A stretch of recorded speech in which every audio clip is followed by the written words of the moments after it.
What the city is talking about. This is Montreal Now on News Talk Radio, CJAD 800. I know Lori thinks I'm kidding. I'm not. James, did you see this about Joyce Napier?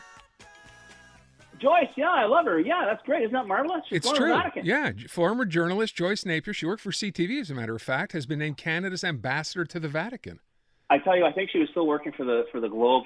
She and I had been covering this inquiry into a police shooting, and the regular Globe reporter was in there. They sent in Joyce. Joyce was sitting right behind me. I'd known her for years, and Joyce was sitting there. And okay, it's one thing if you can't believe the testimony that's being said, okay, but Joyce was actually kind of like gasping and rolling her eyes and attracting the attention of the guy who was in charge of the inquiry. So we all kind of looked at Joyce and said, I know you're just coming through here for the day, but could you please try and control yourself? My. But it was so funny because she was doing out loud what a lot of us were thinking, because a lot of the testimony we were hearing we found to be rather unbelievable. But it was so I'll never forget that because she didn't hide her feelings. Okay, and now she's going to the Vatican where you can absolutely hide your feelings. Okay. Jim, let me start off with this story today. Is this referring to the fact that Canadians, is this that Angus Reid poll talking about the fact that everyone hates everyone leading a political party in this country? Is it that? Absolutely. Here's the thing. It's kind of crazy because if you look at the last 4 years, okay, and what we're talking about here, folks, is net approval rating. In other words, you have an approval rating, you have a disapproval rating, you subtract one from the other, and the net result is where you really stand, apparently, as far as Angus Reid is concerned, where you really stand with Canadians. And it's interesting to note that in June of 2020, okay, the net approval or disapproval rating, whatever you like, was minus 43 for the Conservatives under Andrew Scheer, plus 11 for the Liberals under Justin Trudeau, and plus 9 for those nice NDP people under Jagmeet Singh. When Pierre Poilievre, however, took over as leader, and this is amazing, I know we're down in the faint praise, the net approval rating for the Conservatives under Pierre Poilievre was minus 16.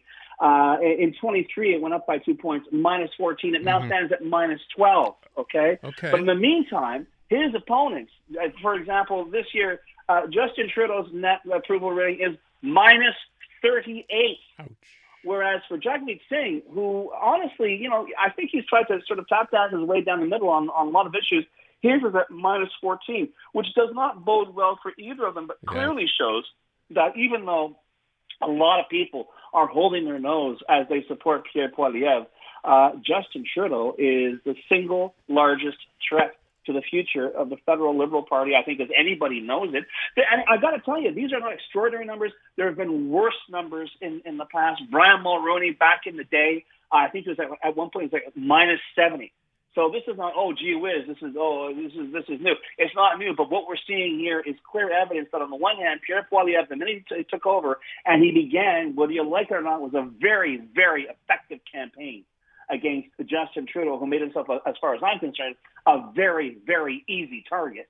Okay, this is it. It is paying off in spades. But what's crazy is, and I don't think we've ever seen this before, at least in our lifetime, is where the electorate is so turned off by everybody that it will literally be a choice between Mr. Bad or Mr. Worse in the next election. Isn't that crazy? And God help us, Aaron, it's going to be fascinating to see what turnout for that election is going to be, because it's easy to get inspired and go out, but when you really hate something, when you're really fed up, I wonder how many people will actually go out on election day and back up their discontent with a vote. Let me, Jim, you often say if I was a betting man, you'd bet folding money on this. So given, again, more bad news for Trudeau or consistently bad news for Trudeau, if you had to bet, does he walk away before the next election and does someone take over, or does he stick around? The gambler in me says no, he won't, because based on I'm handicapping him like I'd handicap a racehorse.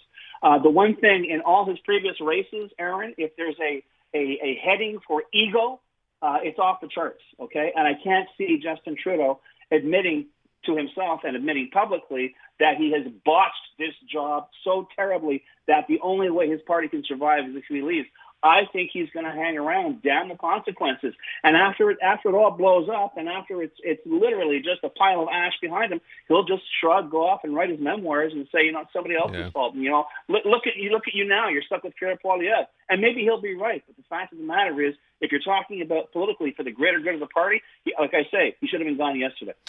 Let's move on. Talk about this story today. Genevieve Guilbeault, our transport minister, in the news. You're writing, Quebec decides what public transit needs, like so much, including the health sector, is more bureaucrats? More bureaucrats in Quebec City. I remember, I've lost count, actually, of how many times Rick Lechner, our traffic guru, has been on this show and other shows saying the problem with Quebec Transport Department is they have all their pinheads, planners, are up in Quebec City. They're making plans for parts of Montreal. They have never even visited, indeed, if they've visited Montreal at all. And now we're going to have the same situation, apparently, with major projects for public transit. And I have to tell you, the concerns are not only on my part. The STM wasted no time in freaking out this afternoon with the announcement that this agency was about to be created, saying there's only so much expertise to go around in terms of planning public transit, and we have most of it. We can't see how this is going to be anything other than you guys essentially, raiding our expertise, taking it to Quebec City, leaving us high and dry. In other words, they're suggesting quite flatly that Genevieve Guilbeault, or perhaps more accurately, the Legault government, is making a power grab because they like to centralize everything. I know they have separate agencies. We have Santé Quebec, but that's a buffer between Christian Dubé and, I would say, ministerial responsibility. Same thing now with Genevieve Guilbeault. And we've seen in the past how a lot of centralized planning can do. I would say that the special agency that was created by the Caisse de dépôt for the REM has not exactly covered itself in glory, Aaron, in terms of that project. And it's nowhere near finished, and it's already plagued with all kinds of problems. And a lot of people suspect that one of their big weaknesses was their decision to say, wherever the REM is, there's no public transit. And a lot of people got left high and dry, especially at this point on the South Shore. So, there's a lot of concerns being expressed, but once again, they're not going to back down. And as I say, whether it's public transit or anything else, the question now is between now and the next election, just how hard they're going to drive that pickup truck into the side of the house before they get kicked out of office.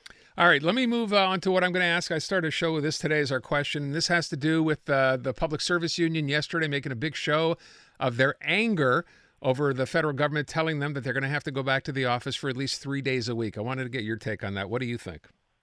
If you've tolerated somebody working out of the house for 5 days a week to suddenly turn around and say you have to be back for 3, I don't know what the rationale is on the part of the feds. It's certainly not going to revitalize whatever downtown they think they're going to save.